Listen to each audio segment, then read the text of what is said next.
Hello friend, क्या आप लोग धरती के सबसे बड़े सांप के बारे में जानते हैं? शायद हो सकता है अब आप में से कई लोग एनाकोंडा या पाइथन का नाम लें, लेकिन आपकी जानकारी के लिए मैं बता दूं कि प्राचीन सांपों के आगे एनाकोंडा और पाइथन महज एक नन्हे मुन्ने बच्चे की तरह लगेंगे। प्राचीन समय में इतने बड़े और इतने विशाल जीव थे जिनकी कल्पना करना भी बहुत मुश्किल है। प्राचीन समय में दो ऐसे जीव थे जो कि बहुत ही विशालकाय और खतरनाक थे, और उन्हीं में से एक था टाइटोनोबोआ और दूसरा था क्रोनोसॉरस। ये दोनों जीव इतने बड़े और इतने खतरनाक थे कि इनकी दहशत धरती और समुद्र दोनों जगह पे व्याप्त थी। इन दोनों जीव के सामने जो भी आता था वह इसे चट कर जाते थे। आप जरा इस बारे में सोचिए, अगर ये जीव आज भी जिंदा होते, अगर टाइटोनोबोआ आज भी जिंदा होता तो क्या होता? क्या इंसानों का अस्तित्व संभव हो पाता? वैज्ञानिकों के अनुसार टाइटोनोबोआ पृथ्वी का सबसे बड़ा और सबसे विशाल सांप था, जो कि 58 मिलियन साल पहले धरती पर पाया जाता था। ऐसा कहा जाता है कि इस सांप की लंबाई लगभग 13 मीटर की थी और वजन में लगभग ये 1 टन के होते थे।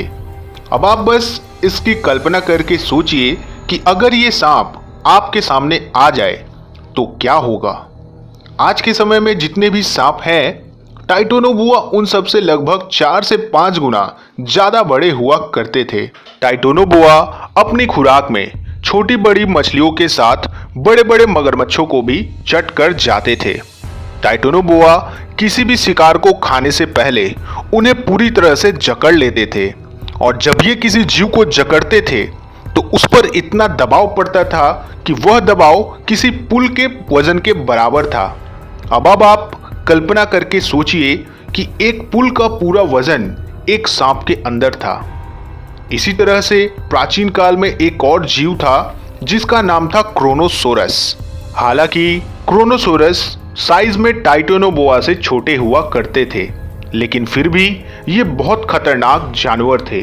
इस जीव के पास एक बहुत बड़ा जबड़ा था जिसमें कई सौ दांत हुआ करते थे, और अपने इन नुकीले दांतों से यह बड़े बड़े जानवरों को चीड़ फाड़ कर रख देते थे।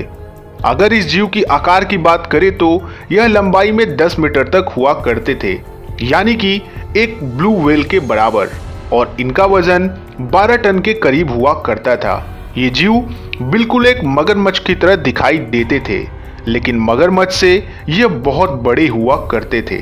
अपने भारी भरकम वजन की बावजूद क्रोनोसोरस एक बहुत अच्छे तैराक थे, जो कि किसी भी जीव को गहरे से गहरे पानी में पीछा कर कर उनका शिकार कर लिया करते थे। ऐसा माना जाता है कि क्रोनोसोरस ठंडी जगह पर रहना पसंद करते थे, और वहीं टाइटोनोबोआ गर्म जगह पर रहना पसंद करते थे। हालांकि ऐसा माना जाता है कि ऐसे जीव सिर्फ इतिहास की किताबों में ही हुआ करते हैं, लेकिन आप जरा ये सोचिए, अगर ये जीव आज भी जीवित होते तो यह क्या कर सकते थे। जैसे कि टाइटोनोबोआ को गर्म जगह पर रहना पसंद था, तो अगर ये जीव जिंदा होता तो यह ज़्यादातर आपको ब्राज़ील, कोलंबिया, इक्वाडोर या फिर वेनेजुएला में देखने को मिलते, और वहाँ के लोगों को अपनी सुरक्षा के लिए कई इंतजाम भी करने पड़ते। जैसा कि आप जान गए होंगे कि टाइटोनोबोआ कोई छोटे मोटे जीव नहीं थे। इनसे बचने के लिए कई तरह के उपाय वहाँ के लोगों को करने पड़ते, जैसे कि लोगों को अपने घरों के चारों तरफ बिजली के तार बिछाने पड़ते, ताकि टाइटोनोबोआ जैसा लंबा और विशाल सांप इनके घरों में ना घुस सके, क्योंकि यह जीव इतने बड़े और इतने विशालकाय थे कि यह किसी भी दरवाजे या खिड़कियों को तोड़ सकते थे। अब आप में से कई लोगों ने हॉरर फिल्मों में यह देखा होगा कि एनाकोंडा जैसे विशाल सांप इंसानों को निगल सकते हैं, लेकिन असलियत इससे कोसों दूर है। असल में सांपों को इंसानों में कोई दिलचस्पी नहीं होती। सांप पानी में रहने वाले जीवों पर ही आश्रित होते हैं। वहीं अगर इस बात को अगर हम दूसरी तरफ से देखें तो टाइटोनोबोआ अब तक अगर जिंदा होता तो यह इंसानों के लिए बहुत ही बहुमूल्य जीव होता। और अब तक आपने बहुत सारे टाइटेनोबोआ सांपों को किसी जू या किसी नेशनल पार्क में देख लिया होता और इन सांपों से वहां के लोगों को एक पैसा कमाने का बहुत बड़ा सोर्स मिल जाता। शिकारी इनकी चमड़ी को बेचकर करोड़ों रुपए कमा लेते और इन्हें पकड़ने वालों को शायद नेशनल हीरो भी बना दिया जाता, क्योंकि इस सांप का बेहद ही खौफ उस समय होता। और अब आपको एक और बात पे गौर करना चाहिए कि अगर टाइटेनोबोआ अब तक धरती पर जिंदा होते तो वह अब तक किन किन चीजों को खा गए होते। इनकी खुराक में बड़े बड़े मगरमच्छों से लेकर कछुओं तक को यह बड़े ही आसानी से निगल लेते। नदियों में रहने वाली बड़ी बड़ी मछलियों तक को यह चट कर जाते और शायद हो सकता है शेर चीते तक को यह हजम कर लेते। और इसके कारण होता ये कि फूड चेन बुरी तरह से गड़बड़ा जाती और कई जानवर जो कि टाइटेनोबोआ के क्षेत्र में आते हैं वह इसके डर से काफी दूर चले जाते और कई जीव इनके इलाके से हमेशा के लिए लुप्त हो जाते। जहां टाइटेनोबोआ पाया जाता उस इलाके में कोई और जानवर नहीं मिलता। प्राचीन काल में हर जीव काफी विशालकाय हुआ करता था। अगर बात करें हम क्रोनोसोरस की तो इन्हें भी कई टन खाने की जरूरत पड़ती।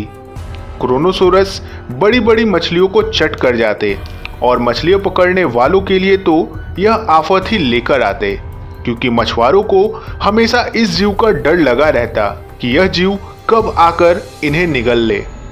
वहीं समुद्र में रहने वाले जहाजों को और मजबूत करने की जरूरत होती और क्रोनोसोरस की वजह से नदियों और समुद्रों में मछलियां मिलने के उम्मीद बहुत कम हो जाती।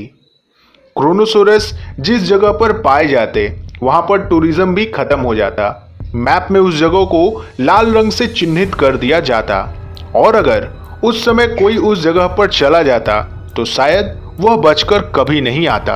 आज के समय में राइनोसोरस के दांत सबसे बहुमूल्य चीज है, जिसकी कीमत $65,000 से शुरू होती है और यह सोना से भी ज्यादा बहुमूल्य चीज है। वहीं अगर आप कल्पना करें क्रोनोसोरस और अगर टाइटेनोबोआ जिंदा होते तो टाइटेनोबोआ की स्किन और क्रोनोसोरस के दांत की क्या कीमत होती, आप यह अंदाजा लगा सकते हैं। कई वैज्ञानिकों का ऐसा मानना है कि टाइटेनोबोआ आज भी जीवित हो सकते हैं। ग्लोबल वार्मिंग की वजह से कई जगहों का तापमान बढ़ रहा है और शायद आने वाले समय में टाइटेनोबोआ जैसे विशालकाय जीव फिर से आपको कहीं दिखाई दे जाए। तो अब आपका इस विषय में क्या कहना है, आप मुझे कमेंट बॉक्स में ज़रूर बताएं। और अगर आपको वीडियो पसंद आया हो तो प्लीज़ इसे लाइक एंड शेयर ज़रूर करें, ताकि आपके फ्रेंड्स और फैमिली मेम्बर्स को भी कुछ अलग जानने को मिले। और जैसा मैं हमेशा कहता हूँ, अगर आप मेरे चैनल पे नए हैं तो प्लीज़ चैनल को सब्सक्राइब जरूर करें और बेल आइकन को भी ऑल पे सेट कर दें, ताकि मैं जैसे ही वीडियो अपलोड करूं आप सबसे पहले अपने मोबाइल पे मेरे वीडियो का आनंद ले सके। तो चलिए अब आपसे मुलाकात होगी अपने किसी और हैरत अंगेज अगले वीडियो में। तब तक अपना ख्याल रखिए और अपने इस दोस्त और होस्ट रोहित को दीजिए इजाजत। वीडियो को यहाँ तक देखने के लिए आपका बहुत बहुत धन्यवाद।